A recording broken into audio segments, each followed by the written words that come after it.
Hi, my name is Yuji. I'm the owner of Tokyo Toy Cafe, and welcome to my room.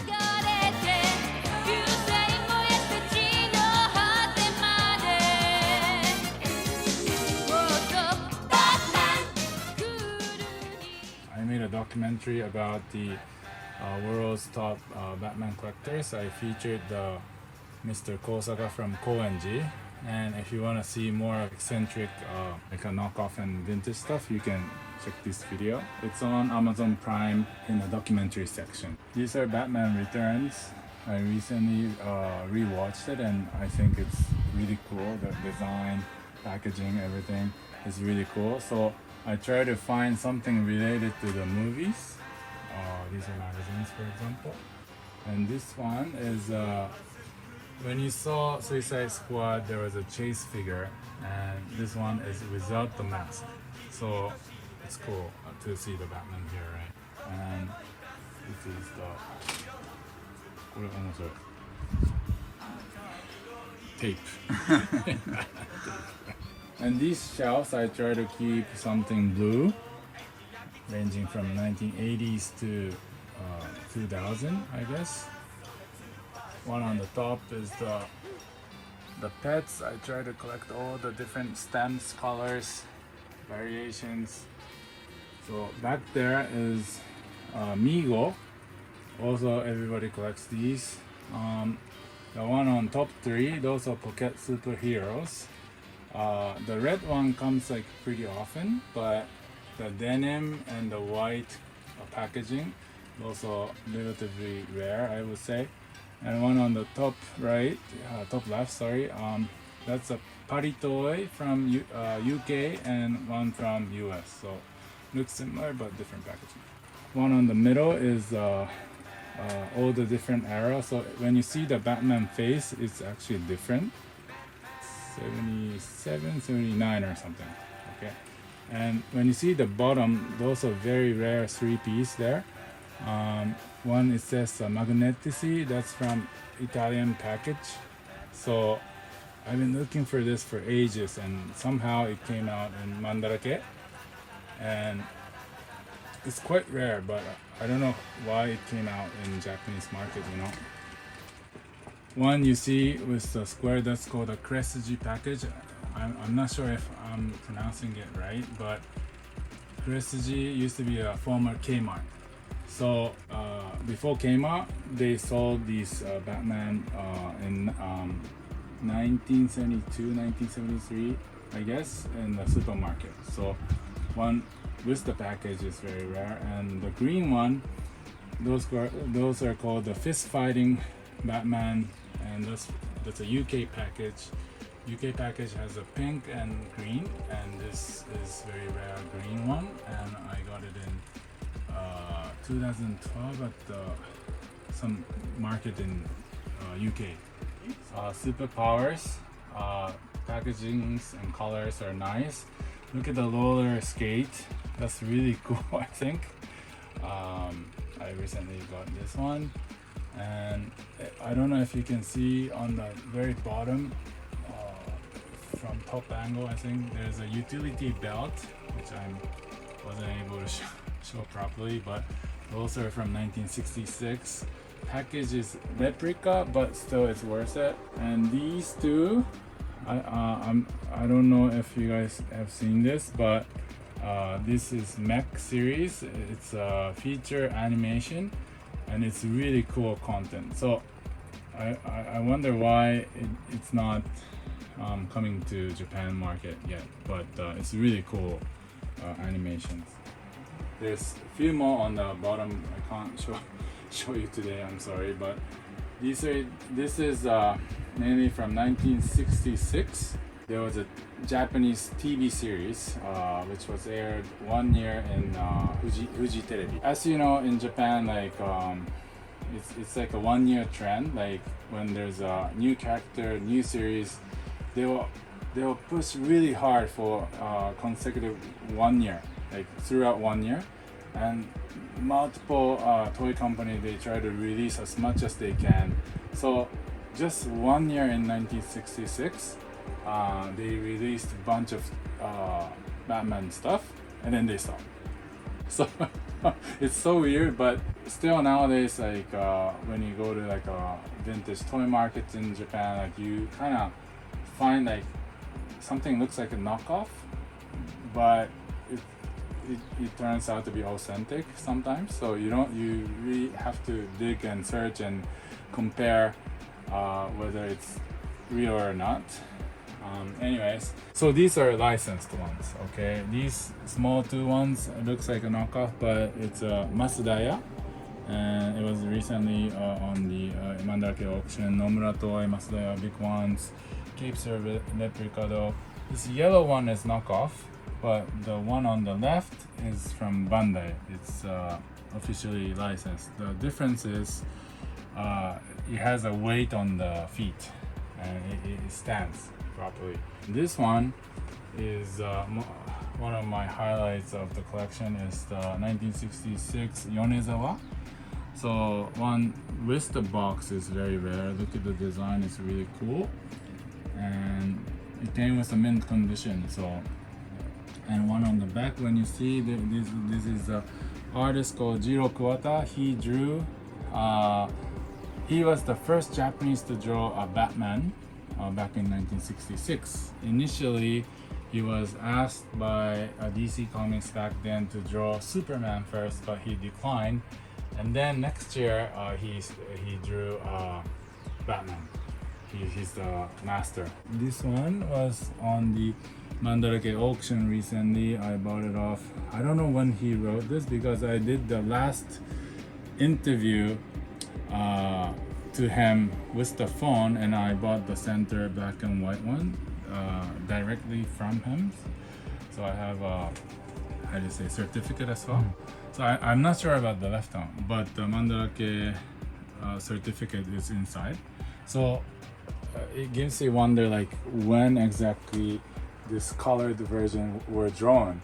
You know, nobody knows. But anyways, because he said I drew this black and white after like 47 years, and he didn't mention about this colored one. So anyways, these are menko because back in Japan people really liked producing like paper related stuff, so we call it kamimono in Japan. So these are knockoffs, or some comics are real one. Yokota, Watanabe Masami, he drew Batman, cool Batman.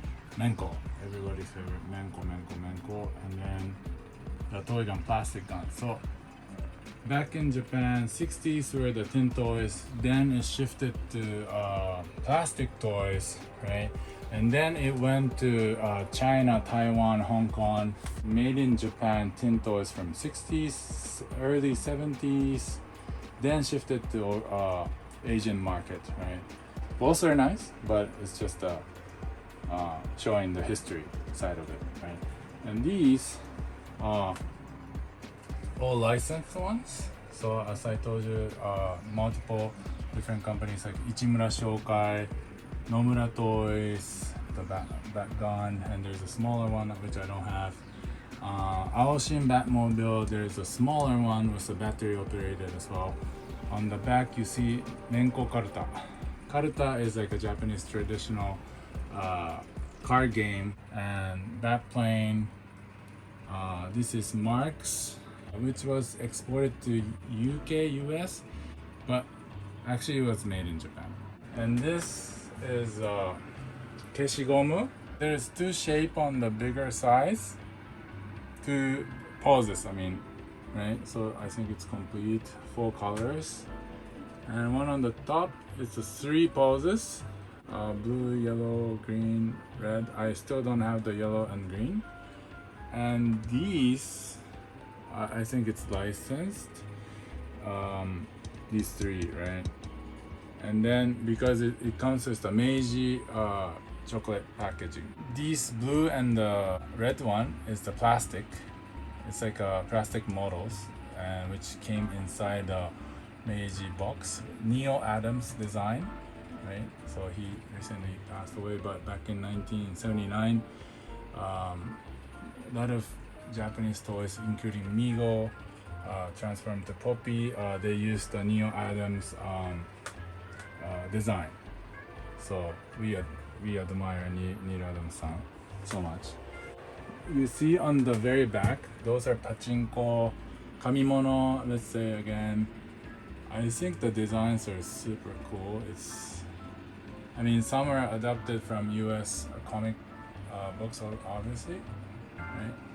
And this shelf is movie related. So top shelf is a Batman, Tim Burton from 1989, 1992, Batman Returns. This is the first Batman I saw. I lived in the States. My dad took me, and till then I was watching like Japanese anime and stuff. So I was shocked to see this. This is like real superhero and very dark, and Jokers and Prince, the Bat Dance.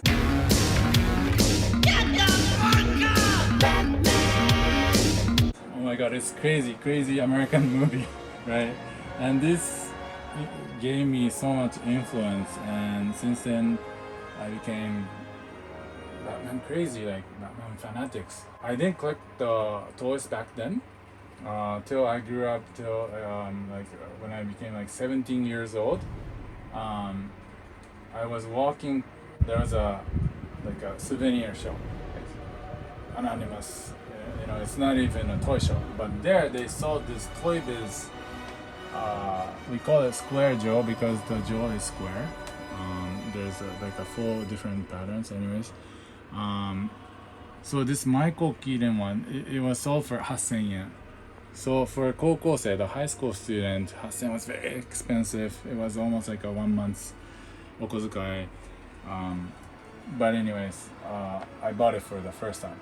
Batman was popular, people didn't say it, but they bought it instantly. So Monster Japan in Ebisu and Mr. Crafto was like close to my house, and some in Spiral in Harajuku Street, Cat Street and stuff. I think those were the 3 main ones that I used to go. But then internet came, a year had passed, so when I was like 26 or so, eBay came out. So I was in Australia studying film, and then there was nothing else to do besides making films, right? So one day I searched eBay and searched Batman 1989, and oh my god, there was like massive collections, like Kenner, Toy Biz, you name it, like so many stuff, right? Then I started categorized by toy makers, by the movies, by the colors. So I did whatever search technique that I had, and then I started collecting.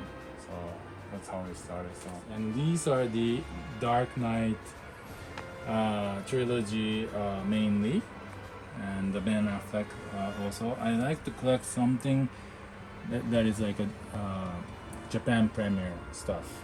These are only the invited, or the you apply for some tickets. When you see this Japan tour, that's 2008 Dark Knight. That was the first red carpet I attended. So something very memorable personally. So it was a very nice one. Last shelf is the Batman animated. One of my Batman friend, he told me, dude, you have to watch the animated series because it's so cool. The content is really nice, and I initially hesitated, but when I started watch every single episode, it's like so good. It's so good. So I started collecting the animated series, and these are McFarlane's. Oh my god, McFarlane toys.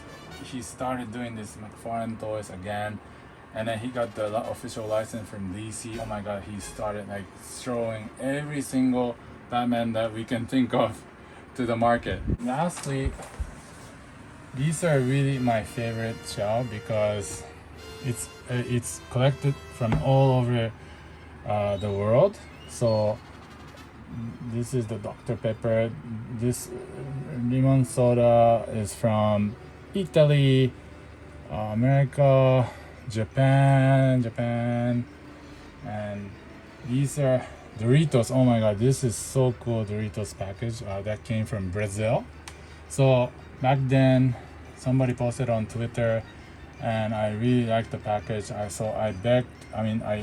asked my friends, one of my tennis friend, and she said her husband is in Brazil, so I can ask him, and then he got the package for me. So I mean, nobody cared, nobody cares, but looking back when you see the package, it's really, really cool.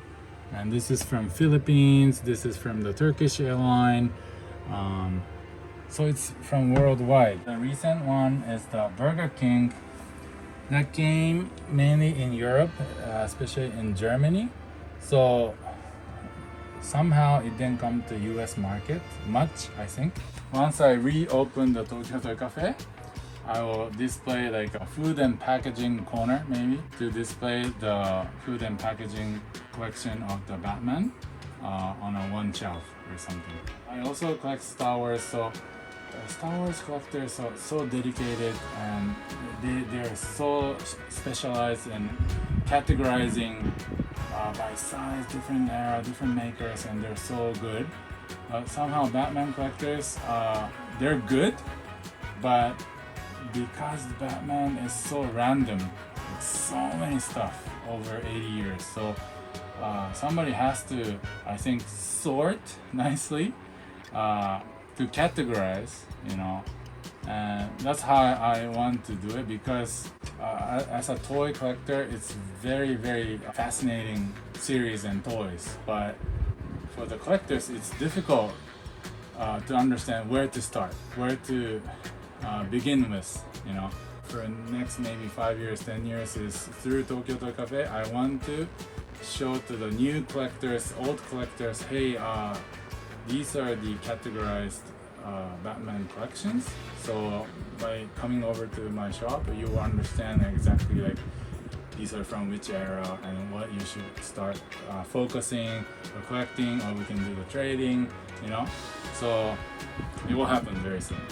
So my initial attempt of Tokyo Toy Cafe happened in Nakameguro, and which lasted for like about a year. It's unfortunately closed down right now, but it's coming back to Setagaya. So what I'm trying to do is I'll put all the Batman stuff that I wasn't able to put there back then, and Star Wars, mainly the Stormtrooper.